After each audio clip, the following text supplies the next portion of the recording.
مصر اناشدكم بالله في الليلة المباركة دعوة لله ان ربنا يرد مصر كما كانت مصر. رحاب الدنيا كلها اللي سيدنا يوسف قال لعزيز مصر اجعلنا على خزائن الارض، الخير كله هنا، النعيم كله هنا. واحد يقول لي ازاي يا شيخ؟ امال ده الجنيه بتاعنا ما عادش يساوي 10 فضه، والدولار بتاع الكفره طلع السما وهكذا. مولانا اللي حط لنا السياق ورانا قال ولو ان اهل القرى آمنوا واتقوا، مفتاح الفرج اهو، مفتاح السلامة، آمنوا واتقوا لفتحنا عليهم بركات من السماء والأرض. ومن راح الخير فين يا رب؟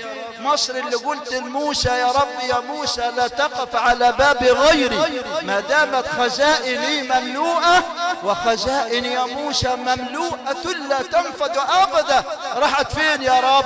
قال ولكن كذبوا احنا فأخذناهم بما كانوا يكسبون. والله العظيم لو رجعنا إلى الله أقسم قسم غير حانس فيه لله، لو رجع أهل مصر زي ربنا قال إن الله لا يغير ما بقوم حتى يغيروا ما بأنفسهم، لو اصطلحنا مع الله ورجعنا مع الله وتبنا إلى الله لربنا هيفتح علينا الخزائن التي غلقت ويخلي الأرض كلها تتقبل تحت أقدامنا، خلي الدنيا كلها تقبل أقدامنا وتقول لله يا أهل مصر العطية من عندك يا أهل مصر. لما سيدنا عمر بن الخطاب بعت لسيدنا عمرو بن العاص قال له المدد المدد يا عمرو، احنا جعنا في السعودية إلا ما يعملوا فينا عمايل وفي عيالنا. على كل حال حسبنا الله ونعم الوكيل. النهاردة سيدنا عمرو قال له يا أمير المؤمنين